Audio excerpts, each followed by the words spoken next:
नमो वज्रायाणं नमो लोये सव्यसाहूर्णम्। पंच परविष्टि भगवान की जय हो। आचार्य श्री गुरुवर कुंद कुंद महाराज की जय हो। आचार्य श्री गुरुवर विद्यासागर महाराज की जय हो। परम पूज्य निर्यापक मुनि श्री 108 सुधा सागर जी महाराज की जय हो। देवली टॉक से आशु जैन की जिज्ञासा है। नमोस्तु महाराज श्री। महाराज श्री, मेरी जिज्ञासा है कि तीर्थंकर बालक को जब इंद्रदेव सुमेरु पर्वत पर 1008 कलशों से जन्माभिषेक करते हैं तो सहस्त्र हाथ बनाकर सभी 1008 कलशों से अभिषेक करते हैं या अलग अलग हाथों से? कृपया समाधान करें। दोनों प्रकार के उल्लेख पाए गए। ये उल्लेख भी पाया गया कि 1008 कलश एक साथ डालते हैं, और एक ये भी आया कि क्रम से एक एक कलश को क्षीर सागर से लाइन लगाते हैं देवतागण, और क्षीर सागर से देकर एक के बाद एक के बाद एक ऐसे दे करके उनके ऊपर कलश डालते जाते हैं। अब इन दोनों में से प्रमाणिकता किसको दी जाए? दोनों आचार्य प्रमाणिक हैं, और दोनों ने आदि पुराणकार और हरिवंश पुराणकार दोनों ने इस बात को अलग अलग ढंग से संकेत किया। दिल्ली से अलका जैन की जिज्ञासा है। नमोस्तु महाराज श्री। महाराज श्री, कुंद कुंद स्वामी द्वारा लिखित निर्वाण कांड में तो जम्बू स्वामी की निर्माण स्थली मथुरा का कोई उल्लेख नहीं है, तो फिर कहाँ से पता चला कि जम्बू स्वामी मथुरा से मोक्ष गए? कृपया समाधान। वो तो आगम से कहीं कुछ शास्त्रों में मिल जाते हैं, क्योंकि इनके नाम परिवर्तित होते गए। जैसे कितने नाम हैं जो सिद्ध क्षेत्रों के संबंध में हैं। बरदत्त आदि के लिए कोई बड़गांव मानता है, कोई द्रोणागढ़ मानते हैं। कई स्थानों के इस संबंध में उल्लेख है, नाम परिवर्तित होते जाते हैं। अब मथुरा का नाम एक ऐसे रूप में आ गया कि सबने उसको मान लिया, लेकिन अब वो नाम परिवर्तित होके, जैसे सौरीपुर बटेश्वर नेमिनाथ भगवान का जन्म अतिशय है, तो अब इस प्रकार की स्थितियाँ कुछ कह नहीं सकते। इतिहास के संबंध में बड़ा विचित्र रूप है। मैं तो एक ही धारणा बना चुका हूँ, तुम स्वस्थान बना लो, दुनिया कोई नमोस्तु करे या नहीं करे, मैं शुद्ध स्वसिद्ध क्षेत्रों को नमोस्तु करने को तैयार हूँ। कोई कहे कि यहाँ से सिद्ध गए इस गांव से, कोई कहे इस गांव से गए, तो मैं सबको मैं नमस्कार कर लूँगा, क्योंकि जितने बार नमस्कार करूँगा उतने बार ही मुझे उस सिद्ध भूमि के नमस्कार का पुण्य लगेगा, क्योंकि हमें ज्ञात नहीं कौन सी है। अब उस इतिहास में पढ़ करके यदि मैं आज बोल दूँ मथुरा नहीं है, तो आज एक मथुरा प्रसिद्ध क्षेत्र है, एक आस्था का केंद्र है, एक भक्ति का केंद्र है, तो उस क्षेत्र का क्या होगा? और हमें दूसरा कोई मिल नहीं रहा है। हाँ, उसके आल्टरनेट कोई दूसरा मिल जाए, कोई हमें प्रमाणिक रूप बता दे, अवध ज्ञान आदि मुनिराज, तो भी ठीक है। अब जम्मू से हम यदि मथुरा से नहीं गए तो कहाँ से गए? आप बताओ। वो वकील कहते ना कोर्ट में, जब सामने वाला दूसरा वकील कहता है तुमने ऐसा किया है, तो वो सामने वाला कहता है ये झूठ है, तो वो कहता है कि ये झूठ है तो फिर सत्य क्या है? यदि मथुरा झूठी है तो सही क्या है? इसलिए जब तक अपन को सही नहीं मिल रहा हो तब तक अपन मथुरा को नमोस्तु करते रहो, इसी में अपना कल्याण है। किशनगढ़ से उषा सेठीन की जिज्ञासा है। गुरुदेव के चरणों में बारंबार नमोस्तु। महाराज श्री, 1995 किशनगढ़ चातुर्मास में आपने दिव्य संदेश दिया था, जो काम बचपन में नहीं किया वो बचपन में क्या करोगे। इससे प्रेरणा पाकर हमने देव पूजा, दान आदि क्रियाएं सीखी, जिससे सुख शांति समृद्धि बढ़ी। मदनगंज किशनगढ़ का नाम विश्व के मानचित्र पर आ गया। 21 साल बाद पुनः 2017 में आपके चातुर्मास मिला, जिसका सबसे बड़ा उपयोग हुआ 12 वर्ष का जिनवाणी पाठ्यक्रम।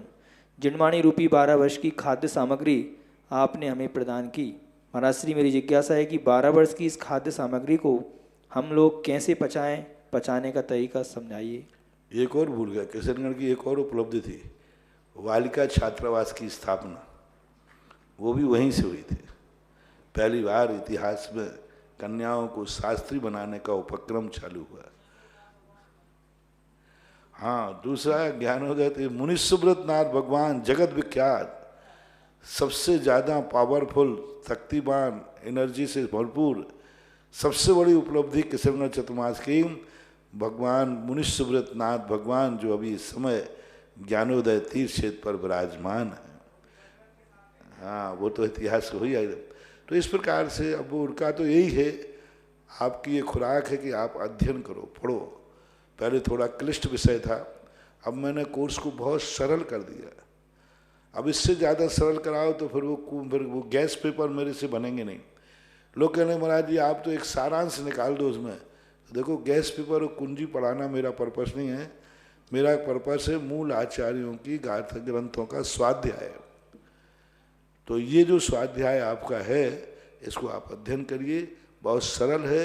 बड़े बड़े ग्रंथों की हमने संस्कृत प्राकृत नहीं रखी, छोटे मोटे ग्रंथों को छोड़ करके बाकी सभी ग्रंथों को हिंदी में ही रखा है। जैसे अभी पद्मनंदी पंचविंशति थी, संस्कृत के श्लोक है मूल आचार्य, लेकिन उसके हिंदी को रखा है, संस्कृत कोश में नहीं रखी, तो पढ़ना चाहिए। रेवाड़ी से सरस सिंगई, इनकी जिज्ञासा है गुरुवर के चरणों में नमोस्तु। महाराज श्री, मैंने कई जगह देखा है कि सुबह 6 बजे मूर्ति रख जाती है और 8 बजे तक रखी रहती है। इसी बीच में मात्र 5 से 6-7 लोग ये अभिषेक करने आते हैं।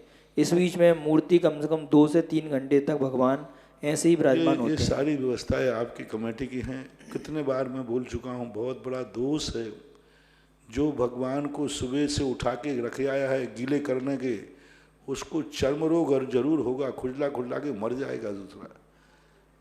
आप बताएं, यदि आपका शरीर गीला 3 घंटे तक रखा जाए तो आपकी चमड़ी गल जाएगी। जीवित भगवान है, जीवित भगवान साक्षात भगवान को हमने सूर्य मंत्र दिया, 10 प्राणों की स्थापना करते हैं हम लोग, और आप 4-4, 3-3, 4-4 घंटे पर भगवान को गीले रखते हैं। एक बार भगवान को गीला होने के बाद, जैसे आपके मैं कहता हूँ ना, नहाने के बाद आप अपना शरीर टॉवल से कितनी देर बाद पहुँचते हैं? तुरंत। ऐसे भगवान को ये रखना बहुत बड़ा दोष है, अपराध है। भगवान को गीले में, पानी में गीले रहना ये बिल्कुल भी अनुचित है। मुंबई से विजय जैन, इनकी जिज्ञासा है मुनिश्री के चरणों में त्रिवान नमोस्तु। महाराज श्री, आपने जिज्ञासा समाधान में एक प्रश्न उठा कि एक क्या धर्म अपने स्वभाव के अनुसार बिना देवसास गुरु के भी हो सकता है? आपने दर्पण का बहुत अच्छा उदाहरण देकर बताया ऐसा मुमकिन नहीं। क्षमा करें, इसमें मेरी जिज्ञासा है कि जैन धर्म में धर्म की मुख्य परिभाषा बत्तु सहावो धम्मो, यानी जिस जीव का मूलभूत स्वभाव ही उसका सच्चा धर्म है, कैसे सिद्ध होगा? क्या सब तीर्थंकरों ने देव, गुरु और सास का दर्पण की तरह सहारा लिया था? कृपया समाधान। 3 धर्म होते हैं, एक गेय रूप धर्म और एक साधन रूप धर्म और एक साध रूप धर्म। ये गेय रूप धर्म है, वस्तु स्वरूप का विचार करना। हर वस्तु का स्वरूप होता है। जैसे हमारे यहाँ कारण विपर्यास और कार्य विपर्यास का यदि हमें निराकरण करना है तो वस्तु स्वरूप का विचार करना पड़ेगा। वस्तु स्वरूप यानी जहर का स्वभाव जहर है, पापी का स्वभाव पाप करना है, क्रोधी का स्वभाव कुवार करना है, नरक जाने का स्वभाव पाप करना है। वास्तु स्वभाव से कोई कल्याण मंडकान से कोई लेना देना नहीं, ये गेय स्वभाव कहलाता है, गेयात्मक धर्म। हम इस सृष्टि को किस रूप में देखें, उसका स्वभाव समझो। इससे कल्याण से कोई लेना देना नहीं है, ना मोक्ष से लेना देना है, ना संसार से। इस सारी सृष्टि को समझना है तो वस्तु स्वरूप से समझो, उसमें कुछ नहीं। कुत्ते का स्वभाव क्या है? टेढ़ी पूंछ होती है, तो वो है उसका, ये उसका स्वभाव है। धर्म से कोई मतलब नहीं। और एक स्वभाव जो है साधन रूप होता है। ये जो हम तपस्या करते, साधना करते, पूजा करते, पाठ करते, मंदिर, ये आयतन कहलाते हैं, ये साधन रूप धर्म है। और साध रूप धर्म जो होता है मोक्ष, आत्मा का शुद्ध स्वरूप। इसलिए वस्तु स्वरूप धर्म से तुम्हारा कोई कल्याण होने वाला नहीं। ये तो एक चिंतन की धारा है, ये तो एक संसार को देखने का नजरिया। यूँ मानना चाहिए, संसार को देखने कम किस नजरिए से देखें तो वस्तु स्वभाव से देखो। तुम्हारा ही स्वभाव नहीं, उसका भी स्वभाव है। तुम समझते हो कि हमारा स्वभाव है। सांप का स्वभाव क्या है? बिच्छू का स्वभाव क्या है? डंक मारना। तुम बिच्छू होते तो क्या करते? अरे ये बिच्छू बहुत खतरनाक है, डंक मारता है। अरे तुम बिच्छू होते तो क्या करते? वही करते। तो ये देखने का, सृष्टि को देखने के नजरिए के नाम को आप अपनी जिंदगी में मत उतारना, इससे कोई कल्याण होने वाला नहीं है। एक मानसिक सम्यक दर्शन की भूमिका बनती है, तत्व की दृष्टि बनती है। देवली से आशु जैन की जिज्ञासा है, गुरुवर के चरणों में नमोस्तु। महाराज से मेरी जिज्ञासा है कि जैन धर्म के कुछ सूत्र वाक्य अहिंसा परमो धर्म परस्पर उपग्रह जीवानाम और भगवान महावीर स्वामी का संदेश जियो और जीने दो, इनका सूक्ष्म रूप से पालन करने पर क्या पूर्ण रूप से जैन धर्म का पालन हो जाएगा?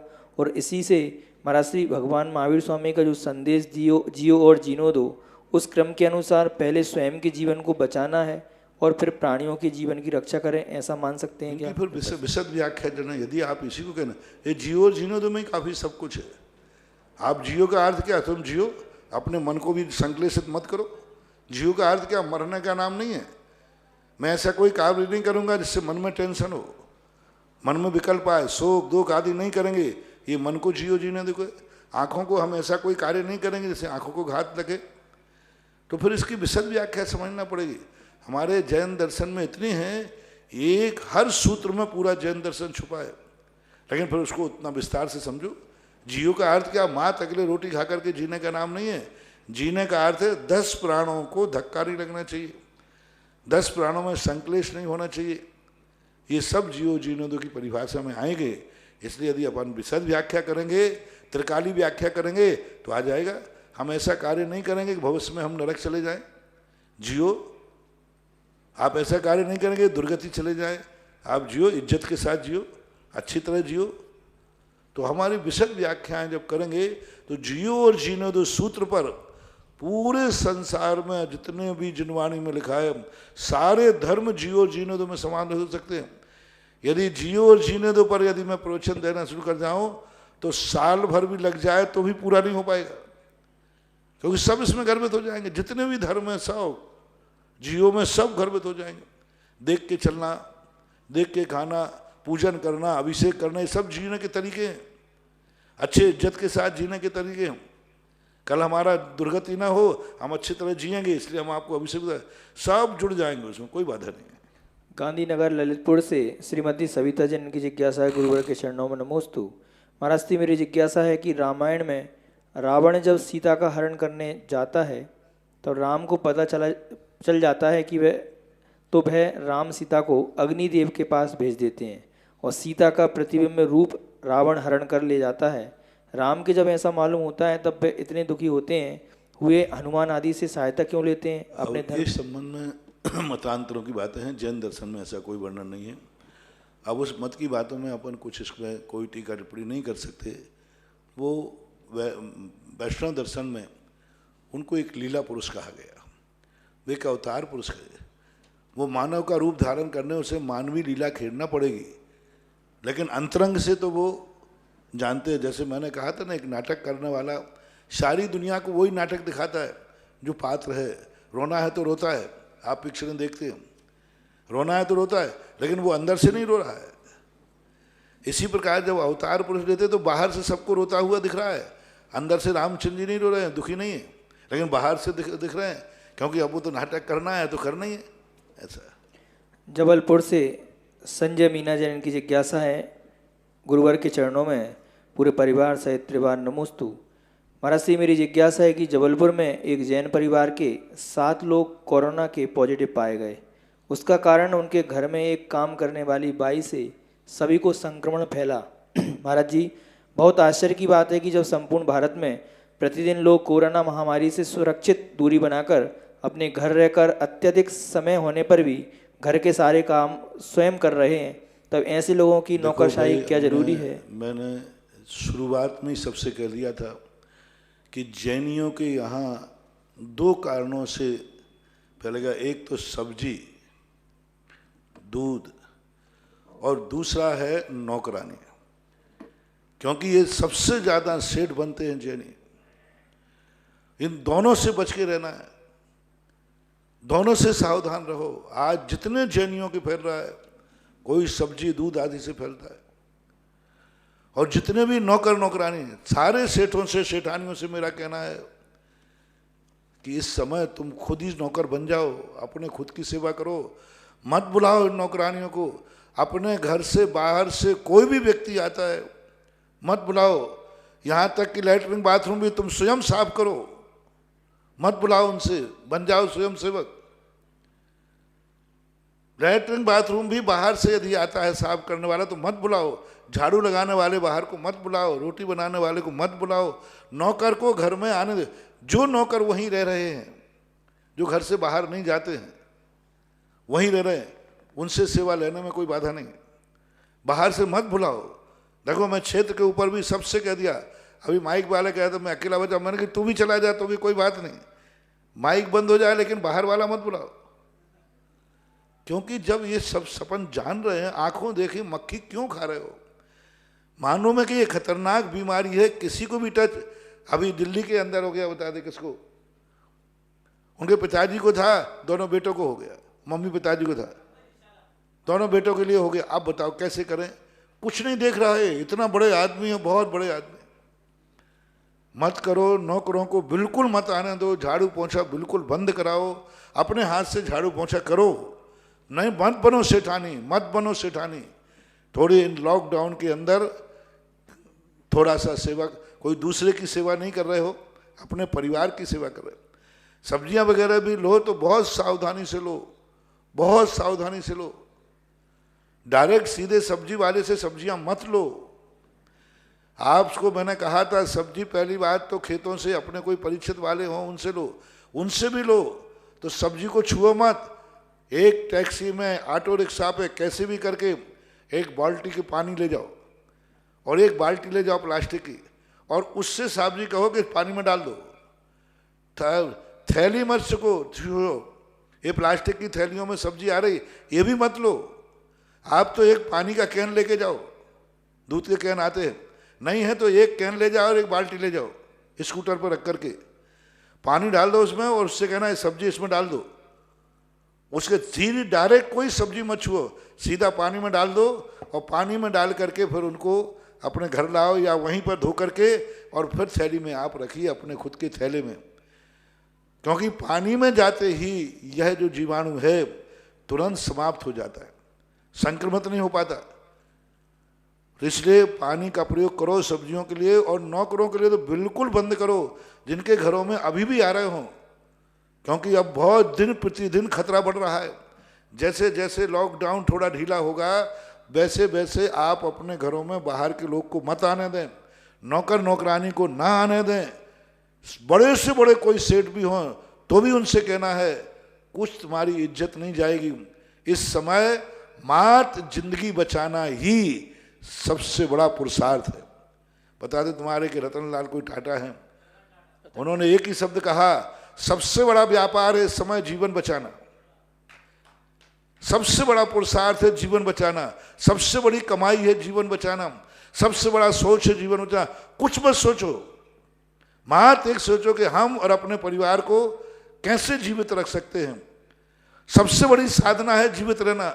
आज मुनियों को भी मैंने कहा था, मुनियों को कोई साधना नहीं, कोई तपस्या नहीं, कोई विहार नहीं, कोई दोष नहीं, मात्र एक ही है, मुनि को एक ही ध्यान रखना है, अपनी जिंदगी बचाना, अपने संग की जिंदगी बचाना।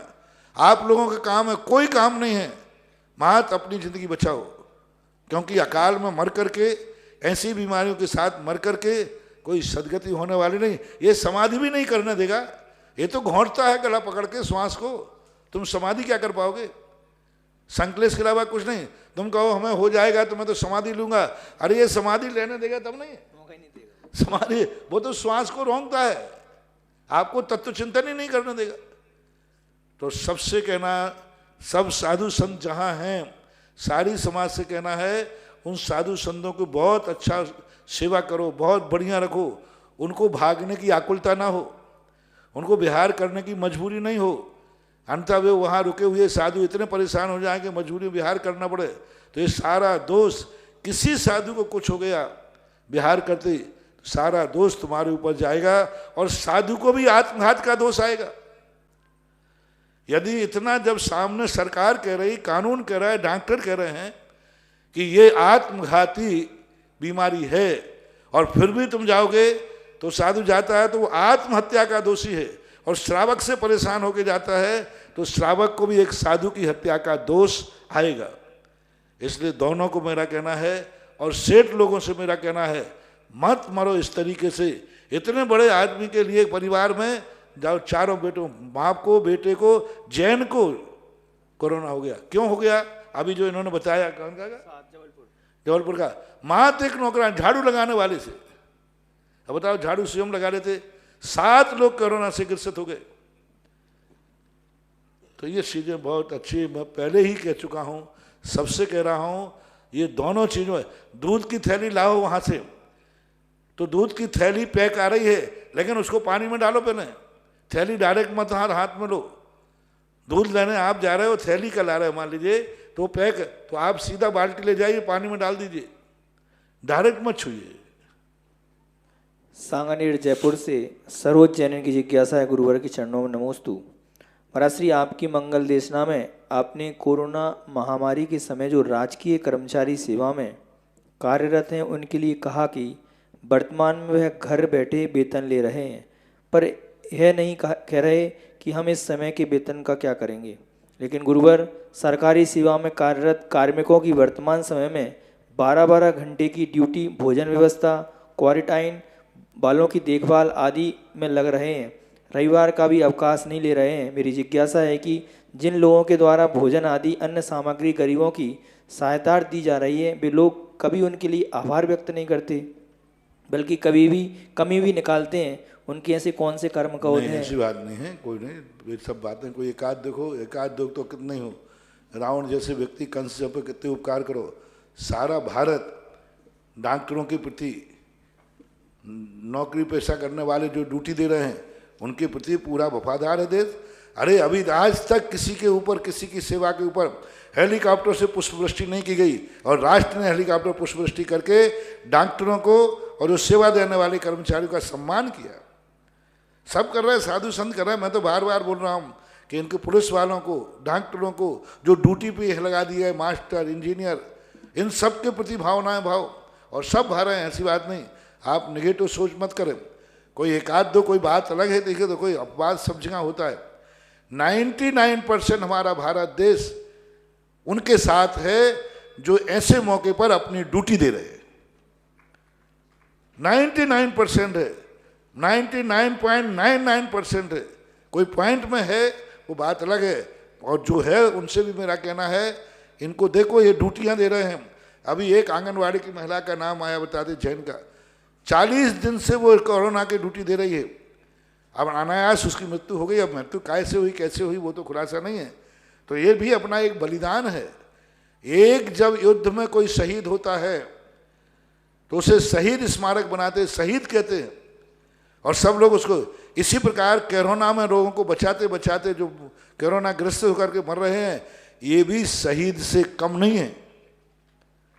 बहुत बड़ी स्थितियां हैं। इसलिए सब भावना दें, और खूब भावनाएं दे रहे हैं। आप ऐसे प्रश्न करके अपनी एक हवा का झोंका लगा करके आग मत फैलाइए। आपके इस प्रश्न से जो कार्य करने वाले भी हतोत्साहित होंगे, और ऐसा कहें बता दो कौन है। अब एक दो हैं तो उनको गिनती में नहीं लो। अहमदाबाद और मैं तो कह रहा हूं कि जो ऐसी ड्यूटी पर हैं उनके वेतन डबल करना चाहिए, उनका सहयोग देना चाहिए, उनके परिवार के लिए सहयोग करना चाहिए।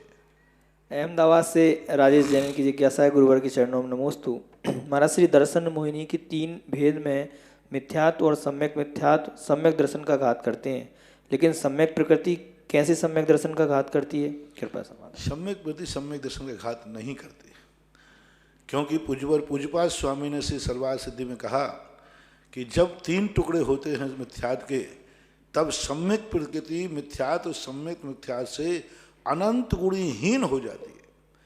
कड़वाहट तो है, चलमा लगा दोस्त तो लगाएगी, लेकिन सम्यक दर्शन से रहित नहीं होती।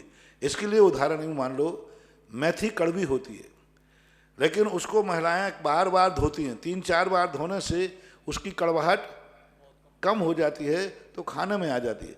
इसी प्रकार सम्यक व्यक्ति ऐसी रिफाइन होकर के उदय में आई है। बंद उसका हुआ नहीं, बंद मिथ्यात्व का ही था, मिथ्यात्व के निषेध थे, लेकिन विशुद्धि करण लब्धि में करण के माध्यम से उसकी कड़वाहट को इतना कम कर दिया गया कि वो द्विमुखी होकर के लता और दारू के समान उसका जो अनुभाग है, उसकी कड़वाहट है, बहुत कम हो जाती है। इसलिए ऐसा मानना चाहिए। डबरा सतीश चंद्र जैन की जिज्ञासा है, महाराज श्री के चरणों में नमोस्तु। नारकियों का वैक्रिक शरीर होता है और देवों का भी वैक्रिक शरीर होता है, लेकिन देवों को सुख और नारकियों जीवों को दुख क्यों, जबकि वैक्रिक शरीर तो हड्डी मांस नहीं होता? वैक्रिय से सुख दुख की कोई व्याख्या नहीं है। हड्डी मांस नहीं होने से भी सुख दुख का कोई मतलब नहीं है। उनकी पृथक विक्रिया होती है, नार की अपृथक विक्रिया करते हैं। नार की दुख देने के लिए विक्रिया करते हैं और वे सुख पाने के लिए विक्रिया करते हैं, दोनों में अंतर है। एटा से मधुलता जैन, इनकी जिज्ञासा है महाराज श्री के चरणों में नमोस्तु। महाराज श्री, सामान्य केवली की वाणी खिड़ती है या नहीं? यदि खिड़ती है तो उनके गणधर होते हैं या नहीं? खिड़ती भी है और नहीं भी खिड़ती है। कुछ लोग मुख केवली होते हैं जो वाणी नहीं खिड़ती। कुछ लोगों के रामचंद्र जी की, भरत की, बाहुबली की, आदि की, इनकी वे वाणी के लिए गणधर होते हैं कि नहीं होते, इस संबंध में कोई विशेष उल्लेख एकाध जगह थोड़ा संकेत मिला है, बाकी इस संबंध में कोई आगम में चर्चा नहीं है। भोपाल से डॉक्टर संजय जैन, इनकी जिज्ञासा है गुरुवर के चरणों में त्रिवार नमोस्तु। महाराज श्री, मैं हमीदिया हॉस्पिटल में पदस्थ हूँ और मैंने मनोवैज्ञानिक चिकित्सा का डिप्लोमा प्राप्त किया है। मैं आपसे निवेदन करना चाहता हूँ कि मैं मनोवैज्ञानिक ऐसे लोगों के लिए इस विकट परिस्थिति में मानसिक रूप से कुछ परामर्श देना चाहता हूँ, तो मैं किस प्रकार से उन लोगों के लिए मानसिक परामर्श दूँ जिससे उन लोगों ठीक रहे? तो आपके पास जो जरिया हो, अच्छा हो, आपके मान लो जैसे व्हाट्सएप वगैरह है, ऑनलाइन वगैरह हैं, जो भी आपका जरिया हो, जो बहुत सारे आधुनिक जरिए हैं, उस माध्यम से आप दे सकते हैं। रामगंज मंडी से शोभित जन, इनकी जिज्ञासा है गुरुवर के चरणों में त्रिवार नमोस्तु। महाराज श्री, अक्सर ब्रिटिश म्यूजियम में रखी हुई 8वीं शताब्दी की आदिनाथ और भगवान महावीर की युगल प्रतिमाओं के चित्र कई जैन पुस्तकों और पत्रिकाओं के कवर पृष्ठ पर देखने को मिलते हैं। चित्र को देखकर मन में भाव आता है कि इतनी सुंदर और अखंडित प्रतिमा म्यूजियम में क्यों है? ऐसी प्रतिमा को तो किसी जैन मंदिर या तीर्थ क्षेत्र पर होना चाहिए। अब ये पुरातत्व की बातें हैं, क्योंकि इनमें वो अपने लिए पूजनी तो होती नहीं है, वो इतनी ज़्यादा खंडित आदि हो जाती हैं पूजनी। कुछ अच्छी मूर्तियाँ होती हैं तो कानून की गिरफ्त में जाने से, अब कानून तो बन गया तो बन गया, सुप्रीम कोर्ट से कानून का होता है, अब वहाँ से आप लड़कर ला सको तो लाखो, बाकी तो कम से कम इतनी काफ़ी है कि वो सुरक्षित है और इतिहास सुरक्षित है। बीना से संजय जन की जिज्ञासा है महाराज श्री, आयुबंध और गतिबंध में क्या अंतर माने हम? कृपया। गतिबंध निरंतर होता है, आयुबंध पूरी जिंदगी में 8 बार होता है। आयुबंध जो है एक अंतर्मुहूर्त निरंतर बंद होता है, गतिबंध एक समयवर्ती भी होता है। गतिबंध परिवर्तनशील होता है, आयुबंध अपरिवर्तनशील होता है। ठाणे से मोनिका जन, इनकी जिज्ञासा है महाराज श्री के चरणों में नमोस्तु। महाराज श्री, मेरी जिज्ञासा है कि भगवान के अभिषेक के बारे में तीर्थंकर भगवान के जीवन चरित्र में आता है कि उनके जन्म पर उनका अभिषेक सौधर्मिंद द्वारा पांडुशिला पर किया गया था। उनके शेष आयु में अभिषेक का उल्लेख नहीं आता, तो क्या हम जब भगवान का अभिषेक करते हैं तो उनके बालक रूप का अभिषेक करें या अरहंत रूप की प्रतिमा का अभिषेक? 5 प्रकार के अभिषेक होते हैं, एक जन्माभिषेक, एक राज्याभिषेक, एक दीक्षाभिषेक और प्रतिमाभिषेक। ये प्रतिमाभिषेक कहलाता है जो अनादि अनंत काल से मान्य है। साक्षात जनेंद्रियों में जो चीज़ें होती हैं भाई, वो इसमें पाई जाए ऐसा कोई नियम नहीं। प्रतिमाओं का अभिषेक अनादि अनंत काल से है, अकृत्रिम चैत्यालयों में भी होता है, देवता में होता है, इसलिए अभिषेक के अलग भेद हैं। दीक्षाभिषेक, राज्याभिषेक, जन्माभिषेक और प्रतिमाभिषेक का अलग उल्लेख मिलता है, इसलिए अभिषेक मान्य है, होना ही चाहिए। जो प्रतिमाभिषेक नहीं मानते हैं वे आगम विरुद्ध हैं और सम्यक दृष्टि नहीं हो सकते, क्योंकि आगम जैनागम में स्पष्ट प्रतिमा स्वीकार किया कि प्रतिमा का अभिषेक का वर्णन मिलता है, शास्त्रों में मिलता है। और जो ऐसा नहीं मानते कि साक्षात जनेंद्रियों का अभिषेक नहीं होता है तो प्रतिमा का भी अभिषेक नहीं होना चाहिए, वे सम्यक दृष्टि नहीं है, उनकी मिथ्या बुद्धि है, उनका मिथ्या ज्ञान है। रामगंज मंडी से शोभित जैन, इनकी जिज्ञासा है महाराज श्री के चरणों में त्रिवार नमोस्तु। गुरुवर, मेरी जिज्ञासा है कि हमारे यहाँ प्रथम गुण स्थान में अनंतानुबंधी कषाय का तीव्र उदय बताया गया है और वर्तमान में जितने भी लोग जैनेतर हैं वे प्रायः पहले गुण स्थान के ही जीव हैं, किंतु हम देखते हैं कि उनमें से कई लोग बहुत सरल स्वभावी, विनय और निर्लोभी प्रवृत्ति के होते हैं। समझ गया मैं। आप लोग प्रश्न ये है कि कषाय के साथ में अनंतानुबंधी कषाय उनकी मानी जाएगी प्रथम गुणस्थान वर्तियों की, लेकिन अनंतानुबंधी कषाय होना अलग है, मंद कषाय होना लेशिया। अनंतानुबंधी वालों की सुखलेशिया होती है। अनंतानुबंधी वाला 31 सागर की आयु में 9वें गृह में चला जाता है, तो जो उनकी जो मंद कषाय है वो लेशिया के कारण है। अनंतानुबंधी कसाय है क्योंकि उनकी मिथ्या बुद्धि है, क्योंकि उनकी समीचीन बुद्धि नहीं है। लेकिन कसाय की मंदता करना अलग चीज़ है। तो जो कसाय की मंद्रा है वो लेस्या, क्योंकि मिथ्या दृष्टि पहले गुण स्थान में 6 लेस्याएं पाई जाती हैं, ऐसा मानना चाहिए। मेरठ से राजेंद्र कुमार जैन की जिज्ञासा है, गुरुवर के चरणों में त्रिवार नमोस्तु। गुरुदेव, मेरी जिज्ञासा है कि हमें आगामी भव नरक और त्रियंज का न मिले। यदि मनुष्य को मिले तो वहाँ रत्नत्य ही धारण करें, और यदि देव बने तो सम्यक सहित पुण्य क्रियाओं में लगें। इसके लिए हमें अभी क्या करना चाहिए, कृपया समाधान। प्रतिमा धारण करना चाहिए। रत्नत्रय चाहिए तो वृत्ति होकर के मरना, समाधि लेकर के मरना, संलेखना और समाधि हमारे हाथ में नहीं है, क्योंकि आकस्मिक मरण हो जाए तो कम से कम प्रतिमाधारी होकर के मरण प्राप्त करना, यही सबसे बड़ी चीज़ है। और नरक त्रियंच नहीं बनने का अर्थ है कोई ना कोई एक ऐसा नियम ले लो जिस नियम पर ये संकल्प कर लो चाहे मेरे प्राण निकल जाएं लेकिन यह नियम नहीं तोड़ूंगा। ऐसा नियम, एक नियम भी तुम्हारी जिंदगी में मरते समय पल गया तो नरक त्रियंच गति नहीं जाओगे। दादावाड़ी कोटा से प्रकाश जैन की जिज्ञासा है, गुरुदेव के चरणों में नमोस्तु। महाराज जी, मेरी जिज्ञासा है कि दूध, घी, तेल प्लास्टिक की छलनी से छान कर ही काम में लेते हैं, किंतु महाराज श्री शापकाचार में ऐसा पढ़ने में आया है कि इन तीनों को वस्त्र में छान कर ही काम में लेना चाहिए, अन्यथा अष्टमूल गुण में अतिचार लगता है। नहीं, वस्त्र से छानने का कोई प्रावधान नहीं मिला हमें। कहाँ मिला आपको? शापकाचार का नाम दो कि घी को, दूध को वस्त्र से छानने का प्रावधान कहाँ आया? छानना एक अलग चीज़ है और वस्त्र से छानना, पानी ही जल गालन का ही उल्लेख है। घी को वस्त्र से छानना चाहिए आदि से आप श्रावकाचार का नाम बताएं। हो सकता है कोई क्रिया कोश वगैरह पंडित के किसी श्रावकाचार में वर्णन हो, आचार्य प्रणीत में तो नहीं है, और है तो फिर उसका रेफरेंस देना चाहिए। परम पूज्य आचार्य गुरुदेव श्री विद्यासागर जी महाराज के आज्ञानुवर्ती शिष्य परम पूज्य निर्यापक श्रवण मुनि पुंगव श्री सुधासागर जी महाराज के चरणों में कोटिसा सारे देश विदेश के भक्तों की ओर से बारंबार नमोस्तु। हर समस्या का समाधान करने में सक्षम गणधरों की तरह दिव्य ध्वनि खिलने वाले इस संत के चरणों में बारंबार पूरी जनता का, जन समुदाय का नमोस्तु। इस क्षेत्र पर चलने वाले असीमकालीन भक्तांबर स्तोत्र के लिए जीवन भर आपके परिवार के नाम से वर्ष में एक बार विधान होता है, इसके लिए एक स्वीकृति आई है। श्रीमान बाबूलाल जी जैन, सरला जैन, अंकित जैन, रिया ईसर दवाले बेटे की शादी की सालगिरह के उपलक्ष्य में दुनिया में बहुत सारे आप वर्षगांठ मनाते हैं, लेकिन इससे बड़ी वर्षगांठ नहीं होगी कि हमने शादी की सालगिरह को भी विधान और पूजा भक्ति में लगा दिया है। 51 रुपये की राशि सतीश जाली, श्वेता निपुण जैन शादी की सालगिरह के उपलक्ष्य में स्वर्ण दान के लिए प्रदान किए। दोनों के भावों के सम्मान तालियां।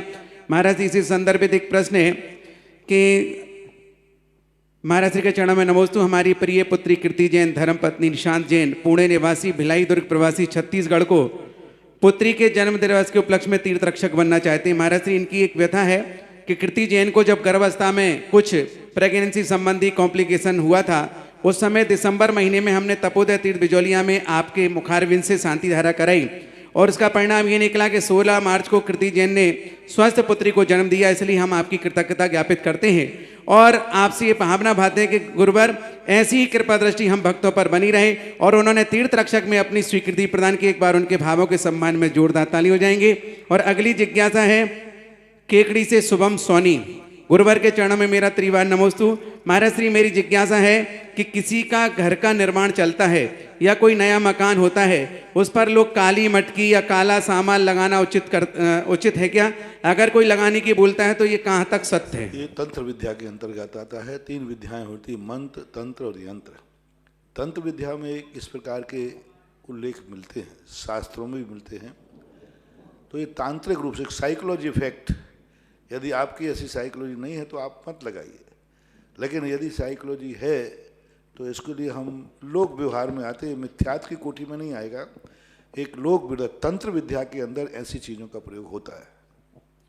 अगली जिज्ञासा है सुनील जैन गांधी, जबलपुर मध्य प्रदेश से। गुरुवर के चरणों में हमारा पूरे परिवार का नमोस्तु। गुरुवर, जब रावण जब तक रहा तब तक रावण की लंका या सोने की लंका कहते थे, और जब राम जब तक वन में रहे तो श्री राम कहलाते थे। रावण दहन के बाद उसे श्रीलंका कहने लगे और राम जी वन से लौटे तो राजा राम कहलाए। तो क्या राम का श्रीलंका में जुड़ गया? पूरे विश्व को एक ही देश में जो श्री से संबंधित, नमोस्तु, श्री से संबंधित एक ही देश है श्रीलंका। पहले लंका रावण की थी या सोने की थी, लेकिन जब रामचंद्र जी ने विजय प्राप्त की तो उसके बाद राम तो राजा हो गए, वो श्रीलंका हो गए। अब क्या पता हुई कि नहीं, क्या पता कब से हुई। ये श्री शब्द कब से लगा, ये हमारी कल्पना कोई आगम और शास्त्र में तो मिला नहीं। किसी रामायण में तो ऐसा उल्लेख नहीं मिला कि रामचंद्र जी के जीतने के बाद वो लंका श्रीलंका हो गई, ऐसा तो कोई उल्लेख नहीं मिला कहीं भी। आप किस प्रमाण पे बोल रहे हैं कि ये जीतने के बाद श्रीलंका हुई? ये श्रीलंका शब्द कब से लगा? ऐसे ही मनगढ़ंत चिंतन अपन कर रहे हैं तो भली कर लें, लेकिन कोई इतिहास साक्षी नहीं है इसका। रिद्धिमा अजमेरा छात्रा ज्ञानोदय पीठ प्रतिभा स्थली महाराज की बहुत छोटी सी बेटी है। गुरुदेव के चरणों में समाधान के लिए नमोस्तु नमोस्तु। नमोकार महामंत्र अनादि निधन मंत्र है, जो इस मंत्र को सबसे पहले किस महापुरुष ने पढ़ा, कृपया गुरुदेव यह प्रश्न का समाधान करें। ये नमोकार मंत्र अनादि अनंत काल से चला आ रहा है, लेकिन लिपिबद्ध सबसे पहले जो किया उज्ज्वल पुसुदन भूत बली महाराज ने सठखंडागम ग्रंथ को लिखने के समय इसको मंगलाचरण के रूप में प्रस्तुत किया। बाकी मौखिक रूप से अनादि अनंत काल से चला रहा है, जब से आकाश में सूरज चांद है तब से यह नमोकार मंत्र है। संजीव जैन परिधान प्लाजा विदिशा, गुरुवर के चरणों में नमोस्तु। गुरुवर, मेरी जिज्ञासा है कि पंचगणक हमेशा आदिनाथ भगवान की प्रक्रिया से ही क्यों होते हैं और बाकी तीर्थंकर भगवंतों के अलग अलग क्यों नहीं होते? कृपया समाधान कोई बाधा नहीं, कर सकते हैं। अब यहाँ वर्ण दिखा ना, पार्श्वनाथ का किया, देवगढ़ में जब पंचगणक हुआ था, शांतिनाथ का पंचगणक हुआ था, चंद्र होते हैं कई। आदिनाथ भगवान के दो कारण। पहली बात तो आदिनाथ भगवान का इस देश के ऊपर बहुत उपकार है, सठ कर्मों की व्यवस्था दे करके, शिक्षा दे करके। यानी आज वर्तमान में जो कुछ भी हमें देखने में आता है सबके उपकारी आदिनाथ भगवान। आज जो हमारे पास शिक्षा है, अक्षर ज्ञान अंग, सब आदिनाथ की देन। आज जो दुनिया में खेती दिख रही, सस्य श्यामला भूमि दिख रही, आदिनाथ की देन। आज जो मकान आदि सब हवेली बन रहे हैं, ये सब आदिनाथ के देन। कपड़े वस्त्र आदि सब कुछ आदिनाथ के उपकार गिने। तो हमने आदिनाथ जयंती के ऊपर विशेष रूप से व्याख्यान दिया था कि आदिनाथ भगवान का उपकार इतना है कि यार राजगद्दी राजपना भी आदिनाथ ने सिखाया, सब कुछ व्यवस्थाएं, छत्रीपना, तलवार, ये सब आदिनाथ भगवान की देन है। एक दूसरी बात है कि आदिनाथ भगवान के जीवन में सबसे बड़े हैं 24 में। तो जब बड़ों का कथन हो जाता है, बड़ों का सम्मान हो जाता है, तो सबका सम्मान मान लिया जाता है।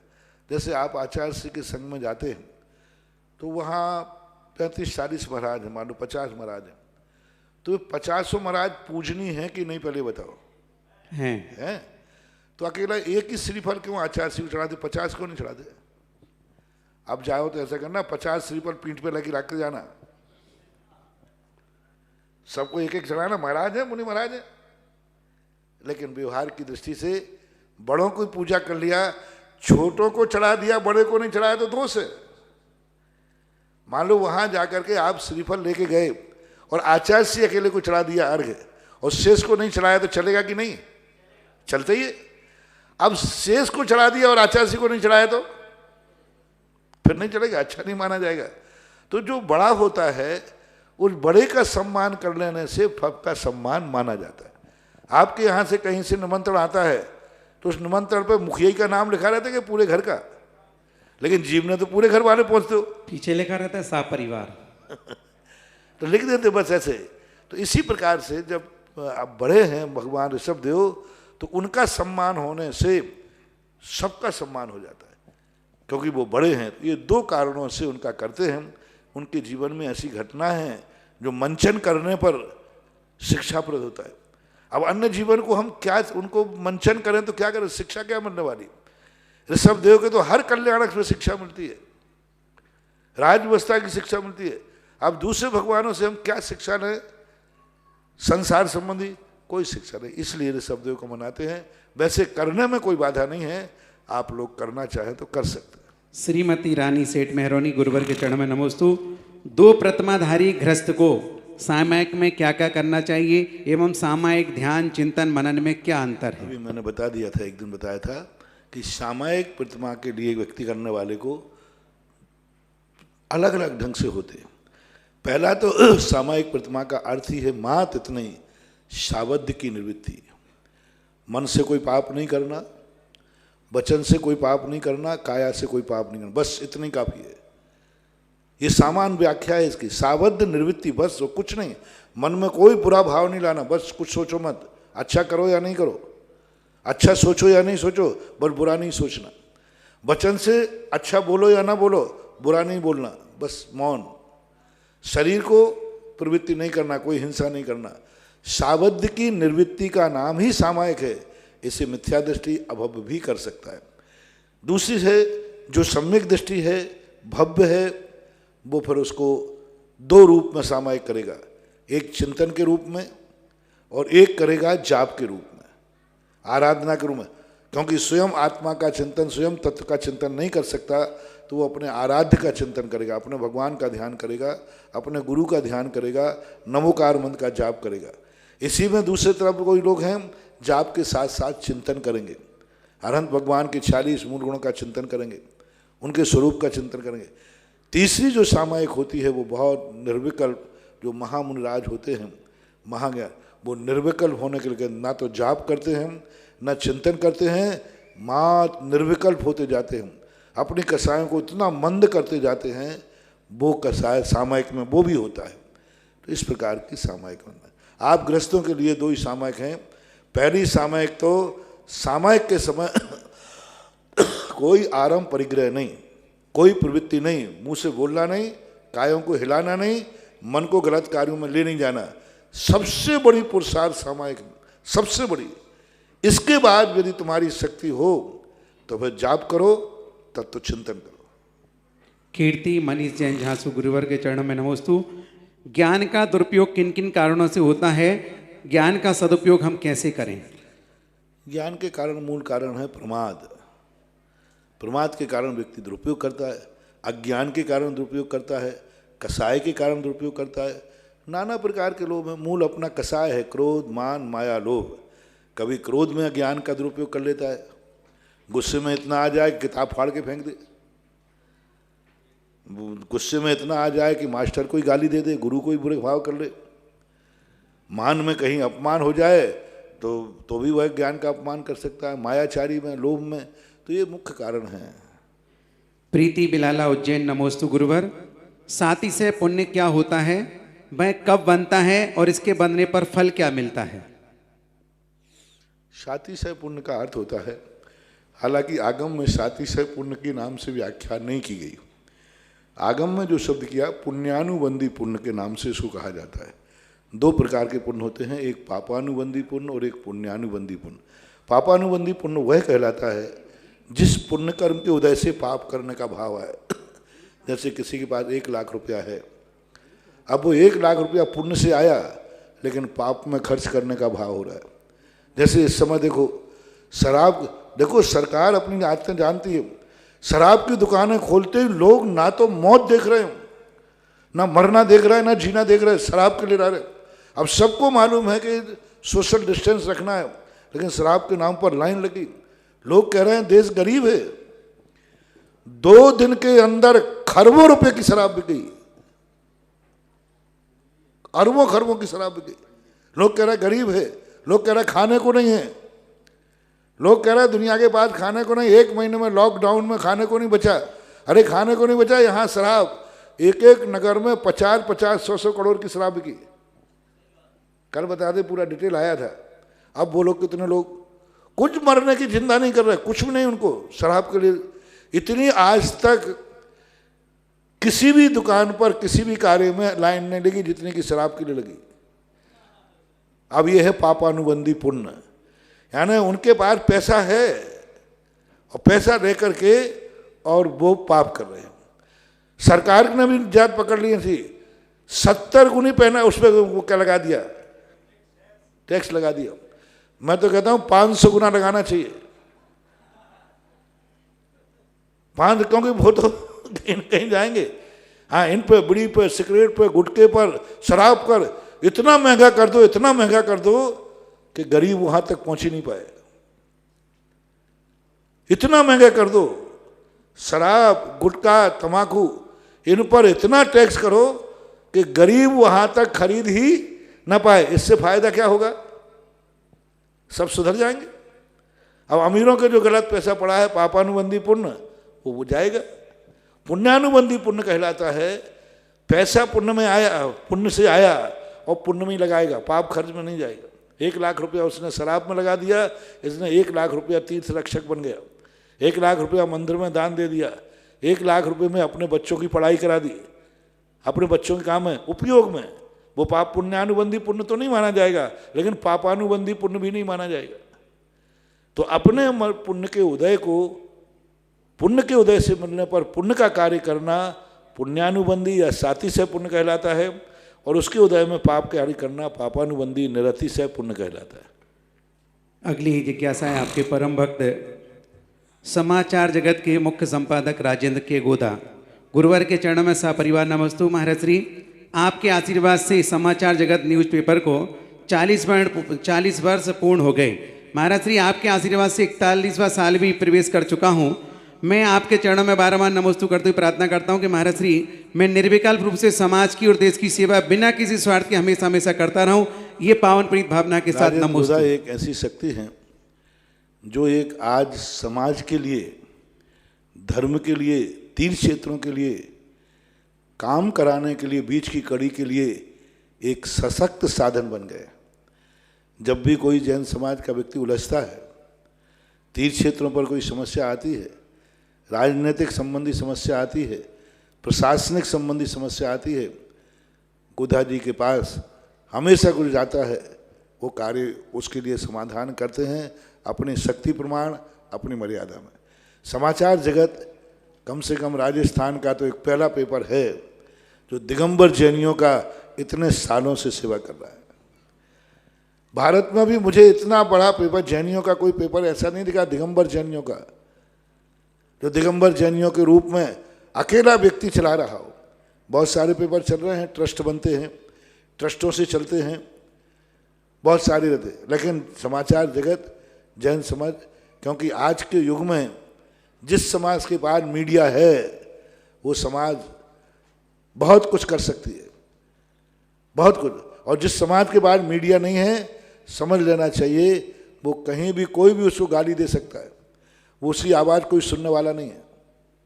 मीडिया तुम्हारे पास है तो कोई तुम्हें गाली देगा तो उसका जवाब तुम दे सकते हो। आज प्रशासन के बहुत बड़ा पेपर, हालांकि बहुत उतार चढ़ाव देखे, 20-25 साल से मैं भी देख रहा हूँ।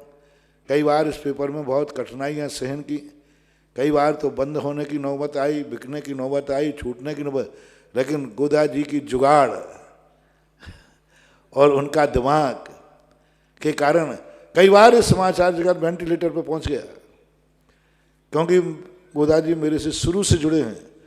उनके हर दिन की वो श्वास लेते हैं तो भी मुझे मालूम है कि आज श्वास ली है उन्होंने, तो जुड़े हुए हैं शुरू से। तो हर दिन तो उनका, तो उस समय वेंटिलेटर से भी निकाल के लाए। पहले अकेले शाम का पेपर चलता था, बाद में जब 1996 में शायद डे का पेपर चालू किया, समय आगे पीछे हो सकता है, और बाद में आज पेपर चला करके बहुत अच्छा है। मेरा आशीर्वाद है, जैन समाज का एक दिगंबरों का गौरवपूर्ण पेपर है, उसके लिए बहुत आशीर्वाद। ये इतनी परेशानियों से उड़कर आगे आया है और आगे यह चलता रहे, ये मेरा आशीर्वाद। पवन वंदना सतना। गुरुवर के चरणों में नमोस्तु। मोहिनी कर्म के 6 से अर्यंत भगवान के लिए अनंत सुख आता है, वही सिद्ध परमेष्टि के लिए अव्यवाद सुख या छायक सम्यक आदि शब्द आते हैं, तो गुरुदेव इन सब में क्या अंतर हो जाता है? अंतर हो जाता है, एक व्यक्ति किसी तरफ से स्वतंत्र हो गया। मोहिनी का कर्म तो 10वें गुण स्थान में हो गया, लेकिन अनंत सुख प्रकट नहीं हुआ क्योंकि अंतराय बैठा है। 13वें गुण स्थान में अंतराय हट गया, लेकिन वेदनी बैठा हुआ है, गोत्र बैठा हुआ है, नाम बैठा हुआ, आयु बैठा हुआ है, असिद्धत्व बैठा हुआ है। तो कभी कभी क्या होता है, हमारे लिए सब प्रकार की स्वतंत्रता मिल गई, सब कुछ मिल गया, लेकिन वातावरण नहीं मिला। खाने का सामान है, सब कुछ है, कहीं कोई बाधा नहीं है, कहीं कुछ नहीं है, लेकिन स्थान नहीं मिल रहा तदयोग। तो इसी प्रकार से जो मोहिनी कर्म के अभाव से होता है वो अलग है, लेकिन मोहिनी कर्म के अभाव से सब बाधा टल गई। लेकिन अभी अंतराय कहता है कि मैं हवा उड़ा दूंगा। जैसे आपके पास भोजन का टिफिन है, आपको भूख भी है, टिफिन में रखा हुआ है, और आप सब सुविधाएं हैं, उसी समय जोर से हवा चल गई, तूफान आ गया, आप खा पाओगे कि नहीं? नहीं खा पाओगे। तो मोहिनी कर्म चला गया, लेकिन अंतराय कर्म बैठने से वो हवा में तूफान में आकर के खा नहीं सकते। अब हवा भी बंद हो गई, सब कुछ बंद हो गया, सब कुछ बंद हो गया, लेकिन खाने का स्वाद नहीं आ रहा क्योंकि अंदर बुखार है। हवा भी ठीक है, वातावरण सब कुछ ठीक है, लेकिन बुखार है।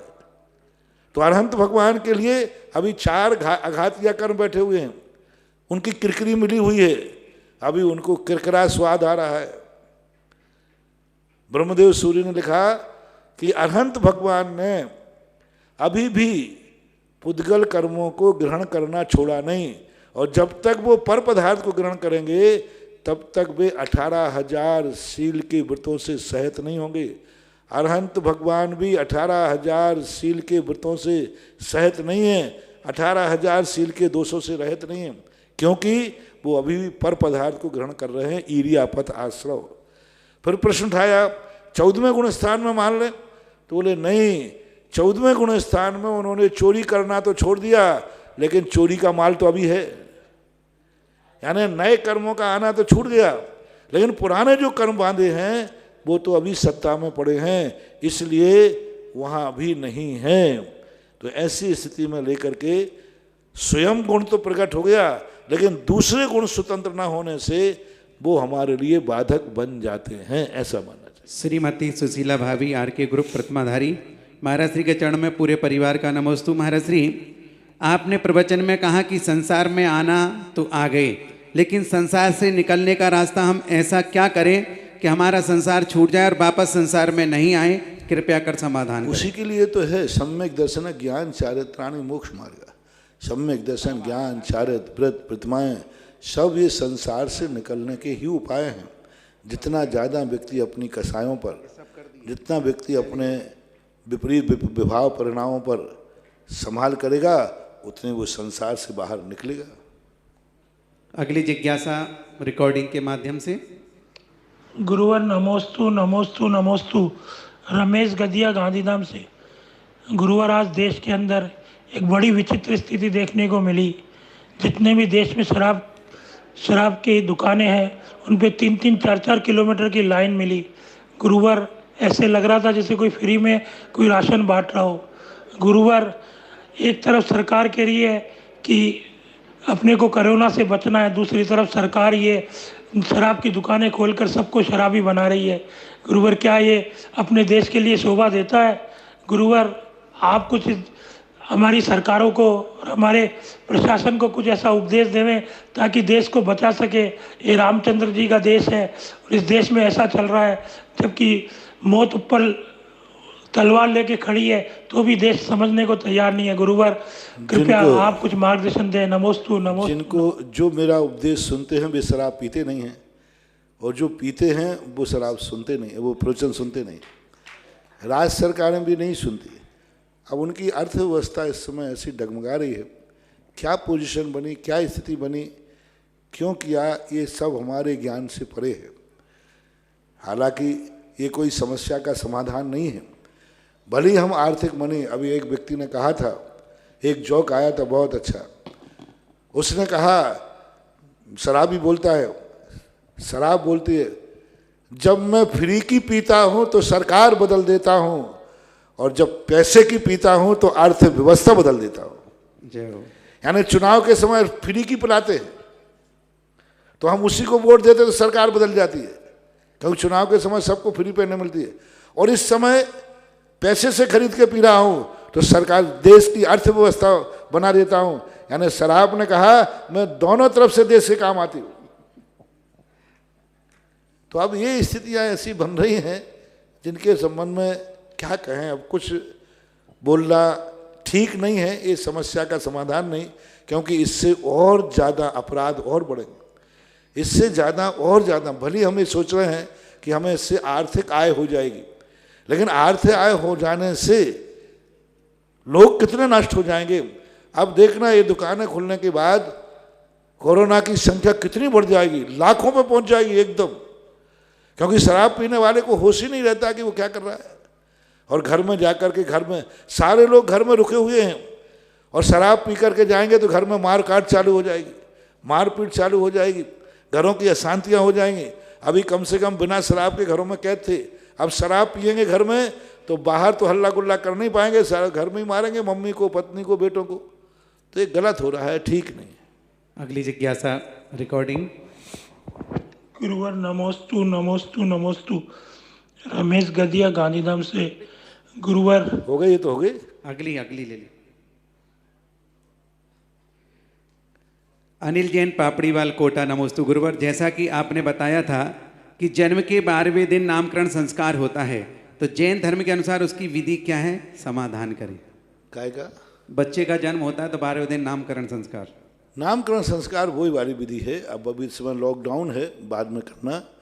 मंदिर में ले जा कर के बाकायदा पूरे परिवार रिश्तेदारों को ले जा कर के, समाज को बुला कर के विधान करो, पूजन करो, अभिषेक करे, उसे गंधोदक दो और गंधोदक दे करके भगवान के सामने, सबके सामने उसका नामकरण करो, जैसी व्यवस्था। वो महाराज जी, लेकिन 12वें दिन नहीं होगा, 45वें दिन होगा। फिर बच्चे को ले जाएंगे तो। अच्छा, जन्मदिन का है? 12वें दिन कह रहे हैं। हाँ, 12वें दिन में नामकरण संस्कार आप अपने घर में करिए, मंदिर नहीं जाए। मंदिर में तो 45वें दिन जाएंगे।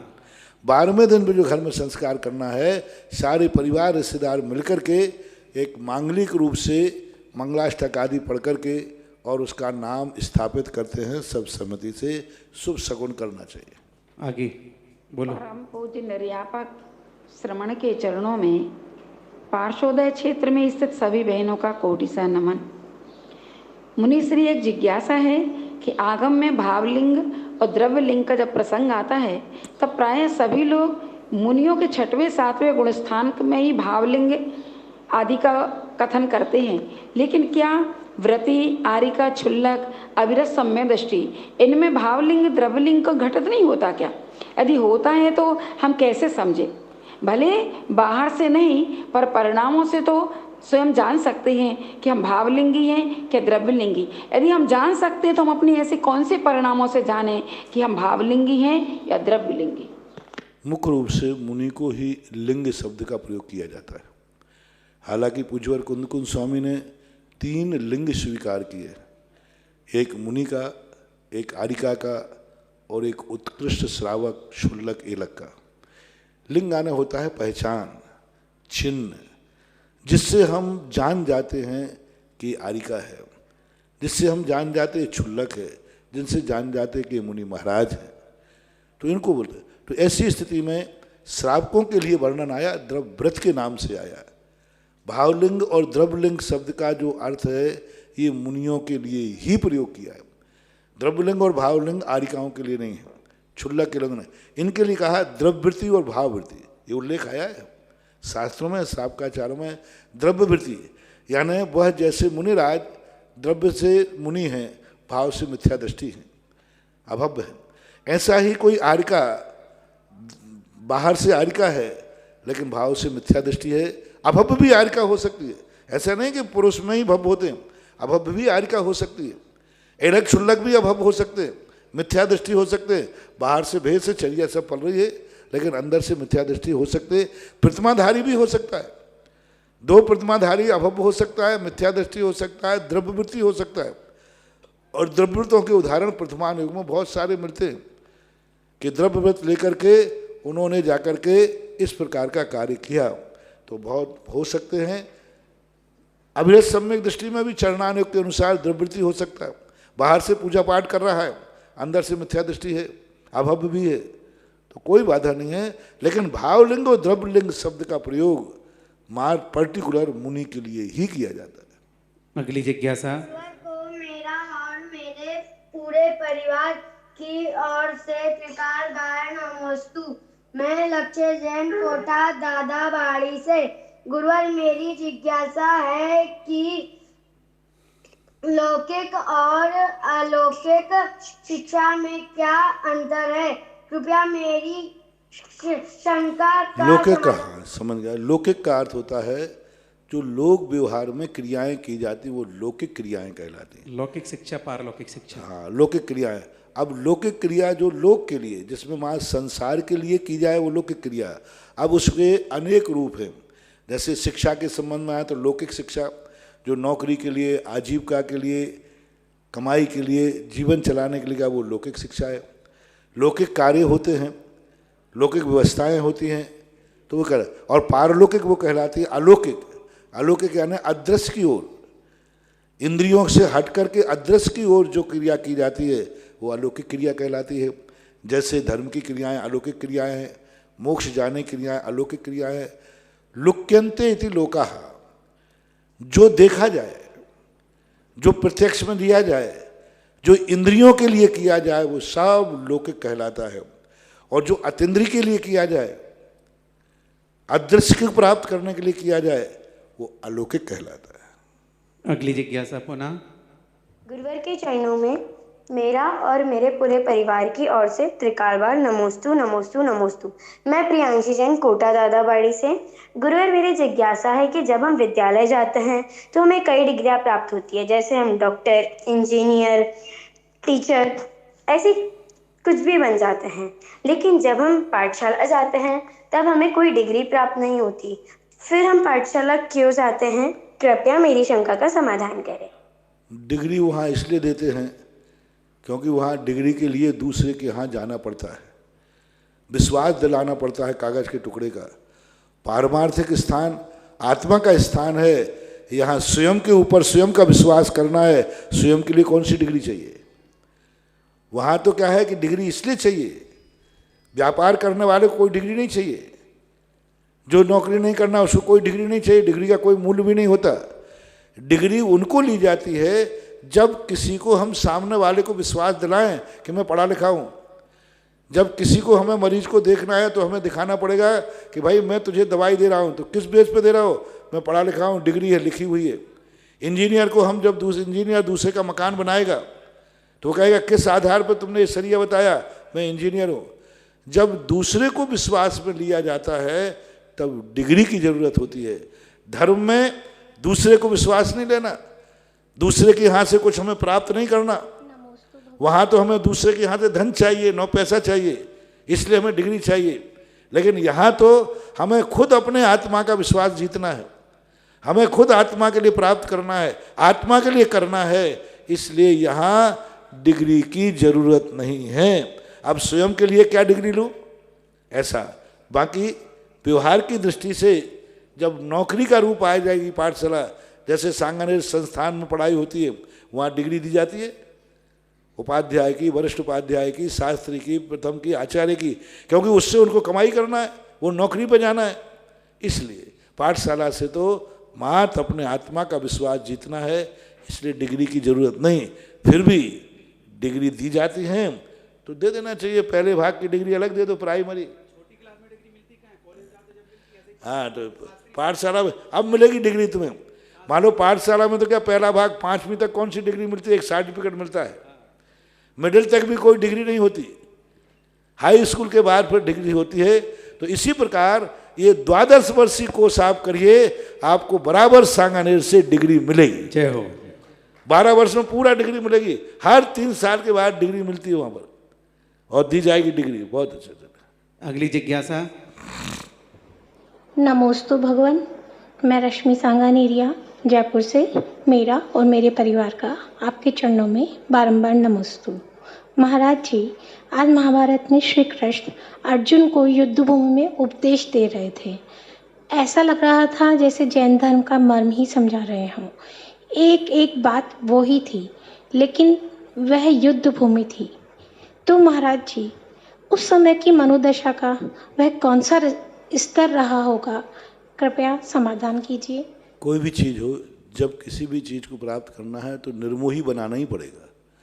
युद्ध लड़ना है तो भी निर्मोही बनना पड़ेगा, डाकू बनना है तो भी निर्मोही बनना पड़ेगा।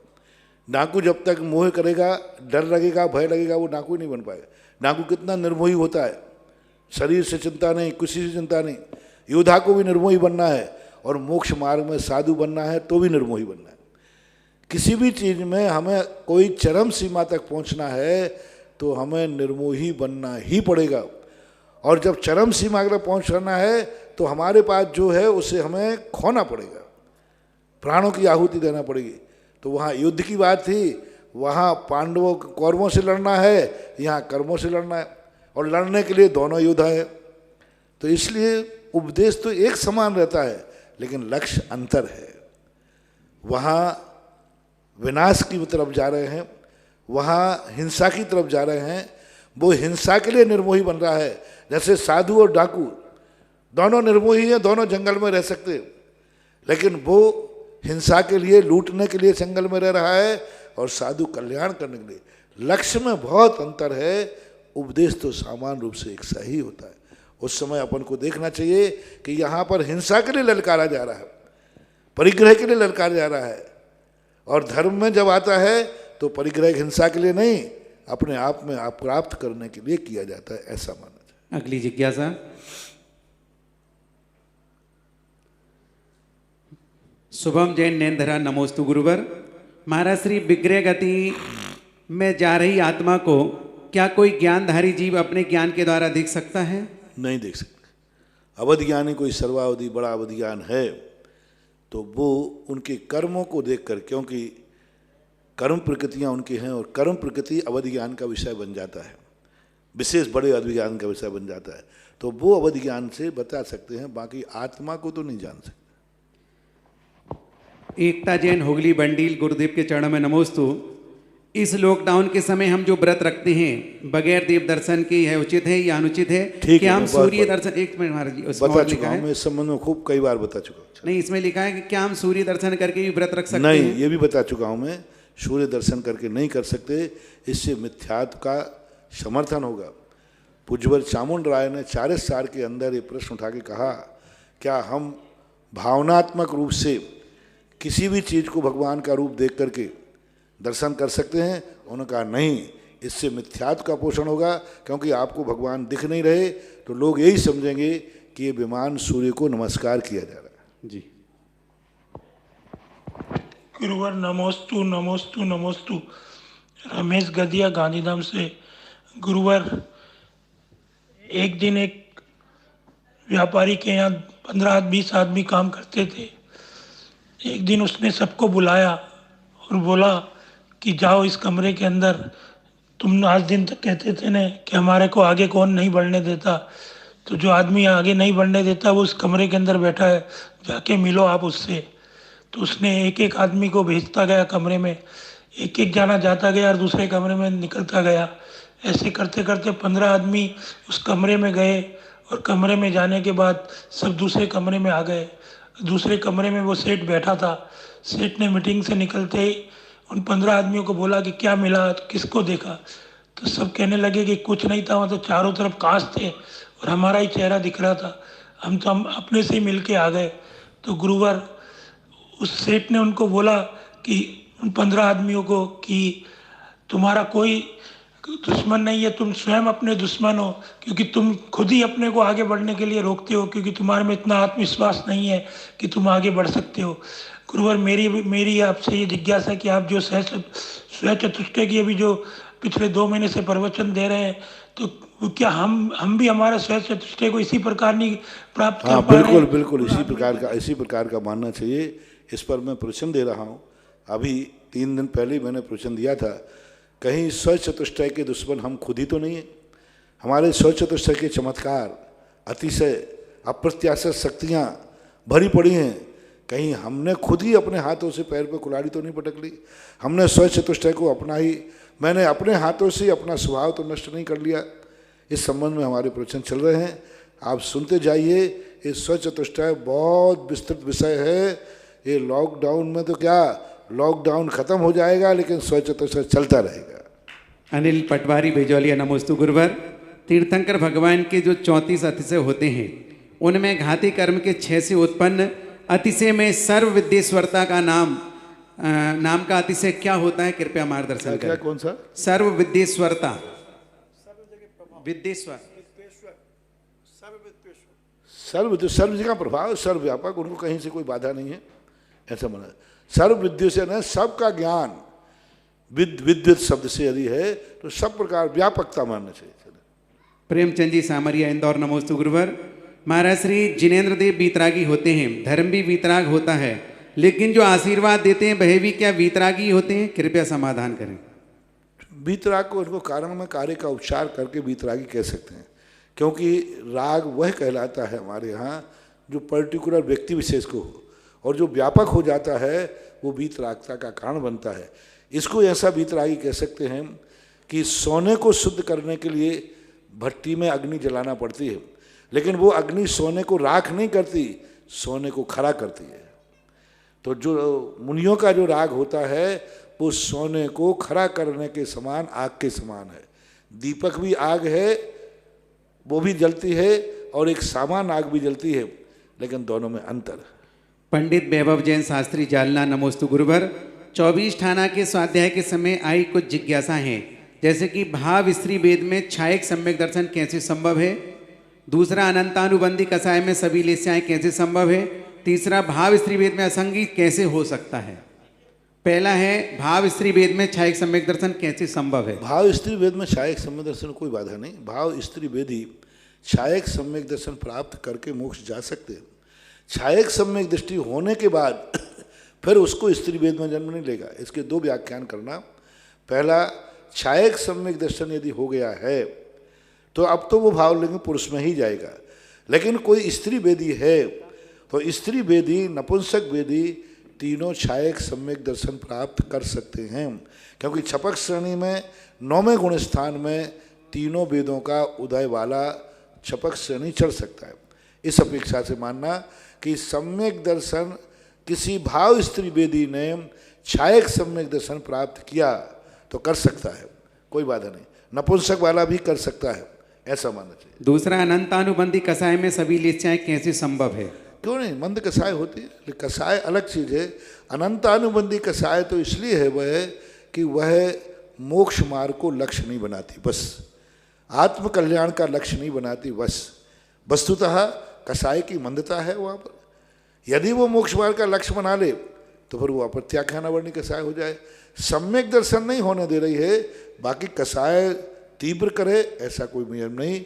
अनंतानुबंधी के भी असंख्यात लोक प्रमाण भेद हैं, एक सी ही नहीं होती। तीसरा है, भाव स्त्री वेद में असंगी कैसे हो सकता है? भाव स्त्री वेद में असंगी की स्थितियां अपर्याप्तक दशा में बन सकती है, क्योंकि असंगीपना जो है, क्योंकि भाव स्त्री वेद के साथ नपुंसक वेद ही होता है असंगी में, क्योंकि जितने असंगी होते हैं वे सब नपुंसक वेदी होते हैं। कुछ एक प्रसंग के अनुसार ऐसा मिलता है कहीं कि असंगियों में भी स्त्री और पुरुष भेद पाए जाते हैं, लेकिन अभी मैं इसको प्रमाणिक रूप से घोषणा नहीं कर पाऊंगा, क्योंकि इस संबंध में सर्व रूप से सर्व आचार्य एक मत नहीं है। अगली जिज्ञासा है किशनगढ़ से विनय गंगवाल, नमोस्तु गुरुवर। आपके श्रीमुख से निकले उपदेश ही हमारे जीवन के निर्देश आदेश होते हैं। अभी काफी हिंसा से भरे वीडियो गेम जिसमें किसी हो गया, कट गया चलो इसको कर लिखेंगे। आइएगा, जिज्ञासा समाधान के पश्चात हम चलेंगे आरती के लिए। इसके पूर्व जिनवाणी स्तुति।